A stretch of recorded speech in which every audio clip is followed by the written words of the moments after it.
महाराष्ट्र में किसकी बनेगी सरकार, महाराष्ट्र का सबसे बड़ा ओपिनियन पोल। जी हाँ दोस्तों, महाराष्ट्र की 288 विधानसभा सीटों का सबसे सटीक ओपिनियन पोल लेकर आपके साथ हम हाजिर हो चुके हैं। और वर्तमान में यहाँ पर महाराष्ट्र में किसकी सरकार बन रही है, क्या शिवसेना उद्धव ठाकरे, जी हाँ दोस्तों शिवसेना के उद्धव ठाकरे या फिर शिवसेना के एकनाथ शिंदे कुछ कमाल कर पाएंगे एनसीपी से। दोस्तों यहाँ पर इस बार जो महाराष्ट्र का चुनाव है वो सीधे तौर पर India versus India, NDA versus India alliance है। जी हाँ दोस्तों, इंडिया अलायंस की अगर बात करें जिसमें शिवसेना के उद्धव ठाकरे, जी हाँ दोस्तों यहाँ पर एनसीपी के शरद पवार और कांग्रेस पार्टी है, जबकि दोस्तों यहाँ पर उद्धव, यहाँ पर बाला साहब शिवसेना से दोस्तों यहाँ पर बड़े नाम है। दोस्तों बता दें कि एकनाथ शिंदे, अजीत पवार और भाजपा मिलकर चुनाव लड़ रहे हैं। तो ऐसे में यहाँ पर किस सीट पर कौन सी पार्टी जीत रही है, इंडिया वर्सेस एनडीए के थ्रू आपको पूरी जानकारी देंगे। तो आप वीडियो लाइक कर दीजिए और चैनल पर पहली बार हैं तो नीचे रेड कलर के बटन दबाकर चैनल को सब्सक्राइब कर दीजिए। एक एक विधानसभा क्षेत्र के बारे में आपके साथ हम साझा कर रहे हैं, तो ऐसे में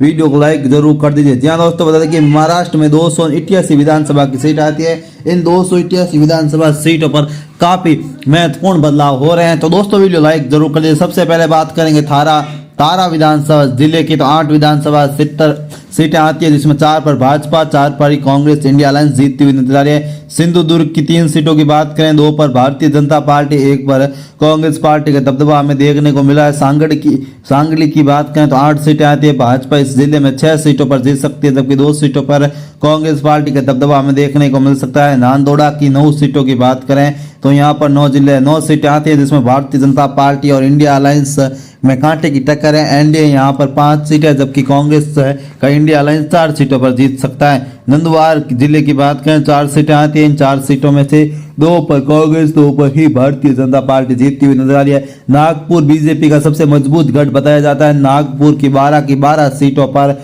भारतीय जनता पार्टी का दबदबा हो सकता है। इस बार नागपुर में भारतीय जनता पार्टी का यहाँ पर स्थिति अच्छी दिखाई दे रही है। यहाँ पर भारतीय जनता पार्टी को बड़ी सफलता मिलती हुई नजर आ रही है। वर्त की जिले सोलरपुर विधानसभा, सोलरपुर जिले की बात करें, सोलापुर जिले की बात करें तो 11 सीटें आती है। 11 में से 5 पर भाजपा, 4 पर कांग्रेस, सबकी 1 पर निर्दलीय यहाँ पर जीत हासिल करता हुआ नजर आ रहा है। यहाँ पर काफी बड़े बदलाव हो रहे हैं। वर्त जिले की 4 सीटों की बात करें, 2 पर भाजपा, 2 पर ही कांग्रेस पार्टी का दबदबा हमें देखने को मिलता हुआ नजर आ रहा है। ठाणा जिले की बात करें तो 18 सीटें आती है। 18 में से इंडिया अलायंस यहाँ पर 6 सीटें जीत सकती है, जबकि 12 सीटों पर एनडीए का दबदबा हमें देखने को मिलता हुआ नजर आ रहा है। वासी की बात करें तो 3 सीटें आती है, 2 पर भाजपा, 1 पर कांग्रेस पार्टी का दबदबा हमें देखने को मिलता हुआ नजर आ रहा है। यवता महल की बात करें तो 7 सीटें आती है। इन 7 सीटों में से भाजपा 3 पर, 4 पर कांग्रेस का गठबंधन जीतता हुआ नजर आ रहा है। मुंबई में कांटे की टक्कर हमें देखने को मिल सकती है। मुंबई में 26 सीटें आती हैं। इन 26 में से 15 सीटों पर भारतीय जनता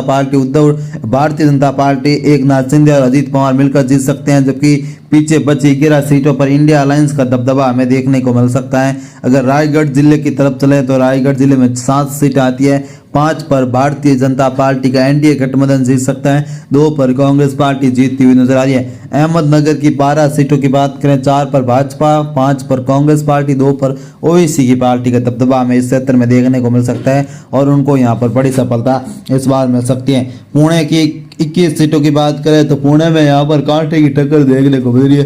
पुणे की 21 सीटों में से भाजपा यहाँ पर दोस्तों भाजपा 15 सीटों पर जीत सकती है, जबकि 6 पर कांग्रेस गठबंधन यहाँ पर जीत हासिल कर सकता है। पालघर की 6 सीटों की बात करें तो पालघर की 6 सीटों पर काफी महत्वपूर्ण बदलाव हो रहे हैं। 6 में से 3 पर भाजपा, 3 पर ही कांग्रेस पार्टी जीत हासिल करती हुई नजर आ रही है। उस्तानाबाद जिले की बात करें 4 सीटें आती है, 3 पर बीजेपी, 1 पर कांग्रेस पार्टी जीत सकती है, जबकि नासिक की 15 सीटों की बात करें, नासिक जिले की 15 सीटों में से भारतीय जनता पार्टी यहाँ पर 9 सीटें जीत सकती है, जबकि 6 पर कांग्रेस अलायंस यहाँ पर जीत हासिल करता हुआ नजर आ रहा है। ओखला जिले की 5 सीटों की बात करें, 3 पर भाजपा, 2 पर कांग्रेस पार्टी जीतती हुई नजर आ रही है। औरंगाबाद जिले की बात करेंगे तो 9 सीटें आती हैं। जहाँ दोस्तों औरंगाबाद जिले की 9 सीटों में से बीजेपी यहाँ पर 5 पर, 4 पर कांग्रेस पार्टी जीत हासिल करती हुई नजर आ रही है। चंदनपुर 6 सीटों की बात, चंदनपुर जिले की 6 सीटों की बात करें तो यहाँ पर कांटे की टक्कर देखने को मिल रही है। 6 में से 3 पर भाजपा, 3 पर ही कांग्रेस पार्टी जीत हासिल करती हुई नजर आ रही है। रत्नागिरी की 5 सीटों की बात करें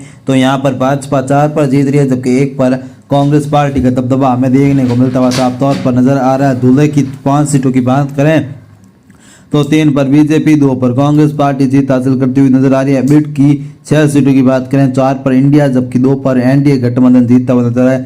बुल्डाना जिले की बात करें 7 सीटें आती है, 5 पर भाजपा, 2 पर कांग्रेस पार्टी जीत रही है। जबकि भंडारा की 3 सीटों की बात करें तो 3 में से 2 पर भाजपा, 1 पर कांग्रेस पार्टी जीतती हुई नजर आ रही है। गढ़चिरौली की बात करें 3 सीटें आती हैं, इन 3 सीटों पर भाजपा, 2 पर जबकि 1 पर कांग्रेस पार्टी यहाँ पर जीत हासिल करती हुई नजर आ रही है। इंगोल की 3 सीटों की बात करें तो भाजपा, 2 पर 1 पर कांग्रेस पार्टी का दबदबा हमें देखने को मिल रहा है। गोदावरी की 4 सीटों की बात करें 2 पर भाजपा, 2 पर ही कांग्रेस पार्टी नजर आ रही है। जलदाना की 5 सीटों की बात करें 3 पर भाजपा, 2 पर कांग्रेस पार्टी नजर आ रही है। जलगांव की 11 सीटों की बात करें, जलगांव जिले की 11 सीटों में से 7 पर एनडीए अलायंस जीतता हुआ नजर आ रहा है जबकि 4 पर इंडिया को काफी मजबूत दिखाई दे रही है। कोल्हापुर जिले की 10 सीटों की बात करें तो 6 पर भाजपा, 2 पर कांग्रेस पार्टी जीत रही है।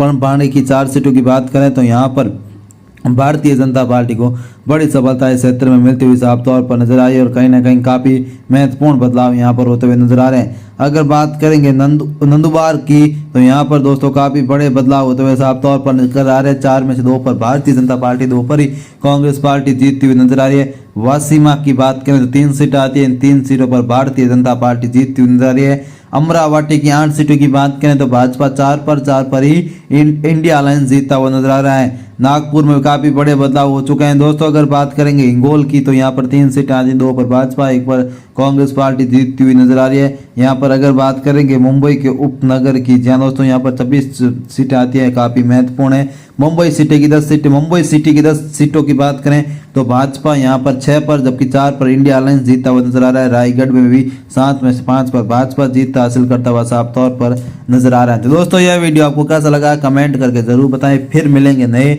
और फ्रेश वीडियो साथ, तब तक के लिए जय हिंद, वंदे मातरम। भगवान करे आप सभी का दिन शुभ हो। फिर मिलेंगे।